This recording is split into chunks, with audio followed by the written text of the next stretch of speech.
Hey, Taylor. Actually, let's get me front and center. Hey, so what's up? This is gonna be my meet wrap up video. To, I don't know which way to look. This is gonna be my meet wrap up video, and so I'm gonna be sending you the videos for my other lifts in another video.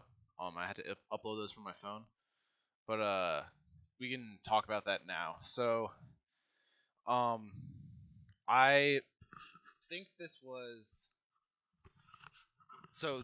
Let's just get the meet results out of the way. So I went 5 for 9, kind of really bad.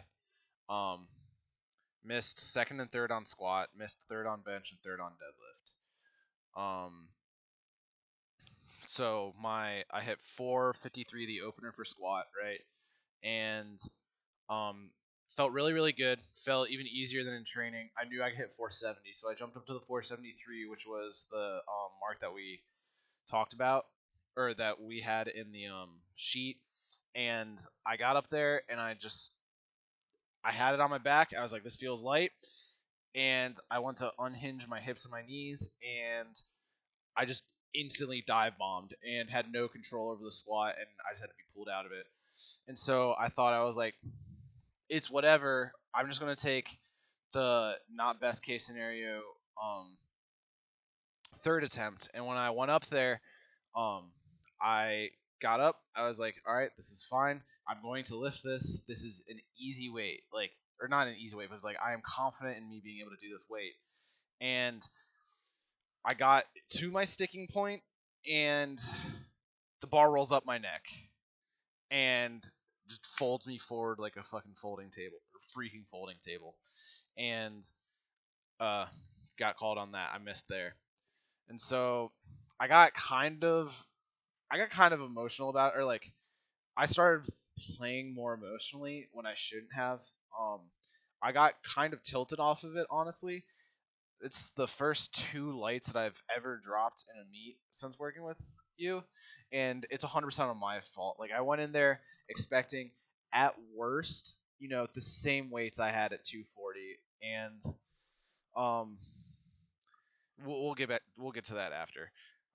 For bench, 315 flew. My shoulder was giving me a little bit of an issue on the day, but it wasn't enough to really cause any issue. Then I hit 350, I believe, or not 350, 330, 335, or whatever the second attempt we had was. Um, and that one flew. That one felt really good. Um, I got called one red light on being too soft on the pause, and I was like, I knew it was a soft touch deadlift or soft touch bench press. And then the third attempt, I was like, hell yeah, I'm starting to groove. I feel confident in my bench right now. Let's try to see if I can go for 350 bench again, and just got stuck right above my chest. And that was an example of me playing emotionally. I should have. We'll talk about that after. I was just playing emotional, and I took a weight that I wasn't confident I could even get. That was like my max back when I was 240. Deadlift, kind of the same thing. 430 felt amazing. 450 felt amazing, and I was like, okay, let's try. Or it was like 455 or something like that. And I was like, okay, let's go for like the 470 deadlift. I miss this in training. Let's just try it. And I get up there and I'm like, come on, last lift of the day, like turn the whole meet around. And I got the bar, I grabbed it, and I pulled into extension, and I started pushing, and mm, I guess like I was just loaded the bar or loaded the weight into my body the wrong way, and if I just felt like my lower back started carrying too much, got scared and just bailed out. It's like I'd rather, it's not 500. That was another real big thing that I had to get reality checked on the day, but that's it. So I think my total was like 450 for for deadlift, 330, 330 or 335 for bench, and then 450 for deadlift. So um, kind of disappointed in myself, honestly. I truthfully like recorded a really really long video on the drive back. Not really long. It was like 20 minutes. Um, a long video like talking about like how disappointed I was in myself and my showing on that day. Um, disappointed like that I just decided to YOLO it. Not YOLO. I thought about it and I threw two Hail Marys that I shouldn't have, and I dropped weights that I knew I could have hit, but it just felt like with the CNS fatigue or whatever that I forced myself to hit because of deadlift, and like the amount of weight I lost, like even unintentionally. It's like, so I think like 2 or 3 weeks whenever I was in North Carolina, when I came back, I was like no more eating out, and because of that, my weight. I was like used to programming with ordering like 2 times a week into my diet, and so those became like healthy meals, and I dropped more after that CNS fatigue, and so like I felt I felt kind of strong in the middle of the day, but in the beginning of the day, I was. This is another thing is I was genuinely terrified to get up there and squat. It was the first time that I ever actually worried for my body. Like coming into squats, like before I even touched the bar to warm up, I was like, what if this is the meat that I blow out my knee, or like what if this is the meat that like I just destroy my SI. Like I was really afraid of squat, but as soon as squat was over, it was like as soon as squat was over, I was one disappointed in the weights that I hit and missing both of the second and third attempts, and I was also afraid of, or I was like, well the squat's over, so I was like regretfully not regretful that squat was done with. I was like happy that it was out of the way, but I was pissed at the mark that I left on squat at that meet, and so that's what caused me to play a little emotional. Um, and it's just like the whole block leading up to it was just me like me being a jackass. Honestly, like I'm not gonna apologize for cursing there. I was being a jackass this block. Like I was like refusing to believe that because I lost, like 25 pounds or whatever it was, because I weighed in at 240 at my last meet. I weighed in at 216 at this meet, so like 25 pounds in between those two meets. I did not respect how much it came off. It was like after I was driving home and I like complained about it to my girlfriend, I like freaked out for like an hour on the phone to her about like how terrible I thought I did this meet, and I was like, Taylor's gonna like stop accepting my money and like my help or like and helping me. I was so mad at myself. I was like, I do not blame him. But after that, I started realizing I was like, what if this is all Taylor's like 4,000 dimensional chess game? Like, what if Taylor was like, yeah, I'm gonna let Matt lose weight, and then I'm gonna encourage him to join a meet, so he sees the detriment of trying to lose weight in season, and he learns this very very hard lesson that he should have just listened to me about. Same with when Matt didn't buy the hip circle, and it literally fixed all of his hip problems from sumo deadlift, even though I told him to like before he went to the PT. Um, so another dosage of need to listen to Taylor, or Taylor's always right, and I need to stop thinking so much when it comes to deadlifting or to just to lifting. Um, so that being said, terrible meet in my eyes, but it was one that was bound to happen. I was bound to eventually hit a bad meet, so I'm not super beating myself up over it anymore. Um, I I get if you want to do that. Like I was at the meet and I remember just telling my girlfriend I was like 450, like this is an RP7. This was an RP7 squat for me before. I was like, this is stupid. I was like, it's like it's just not happening today. It's like, can I rage quit a meet? Blah blah blah. And I was like, I can't, as much as I want to do that. Like I can't do that to like the amount of effort that both you and I have put in. It would be disingenuous too. And so like I decided to just gut through the meet, learn from the bad experience, and try to come back stronger with it. I'm not like I feel like I'm trying to soften the blow to my dad when I had a bad report card. That's what it feels like I'm trying to do to you right now. And so like I'm yeah. Uh it was really eye opening. I told my girlfriend, I was like, the current version of me will never be a USAPL national qualified lifter. Like the way I am lax on certain things is just it would never fly on a national level. It's like I'm only as good as the esteem that I hold myself to, you know? And so um I was thinking about how I wanted to proceed, and I wanted your input too. I don't want to unilaterally make this decision, but you know, the United States Thanksgiving's coming up in about a week, I think, or two. I'm looking at a week or two.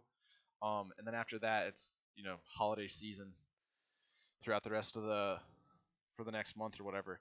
I was thinking taking until till early 2020 off, so like the first week of January, um, just because I have a whole lot of stuff going on. Just take the first week of January off, like of coaching, off of powerlifting, just like go back to the gym, kind of do some stuff I've been neglecting or just not doing, and come back and like think about how I want to train in 2020. So I was thinking about this a lot recently, ever since the meet. And I decided I was like I need to come up with new training mantras. Like I joked to my friends that like it was a shitty meet, but it helped me learn my ninja way, which is a really stupid weeb joke I shouldn't have on camera or have made on camera. Um, and so a few of the things I was thinking about is, like you said, phone on airplane mode. Might even go back and just like, bring my work phone and only put Spotify on it. I don't want to bring my phone into the gym anymore. Like the gym is for thinking about lifting. I need to refocus up. Uh, well, first thing on obviously is listen to what you say. Like I pay for your advice. Is like that's just the bottom line. It's like I like to think that like you know that there's like I don't even know what I'm getting at. It's like I like to think that it's kind of symbiotic. The coach athlete relationship here, but I need to put in more effort to get more out. It's like I need to not put off my videos till midweek. I need to read the training notes every time before I get into the gym. I need to videotape more of my squat sets. I need to track my macros. I need to not just say reps are, the RPE you prescribe because I don't want to move around the weights. I need to, hit all the sets and hit all the reps, even if I feel like I'm like super tired or fatigued and the reps are shitty.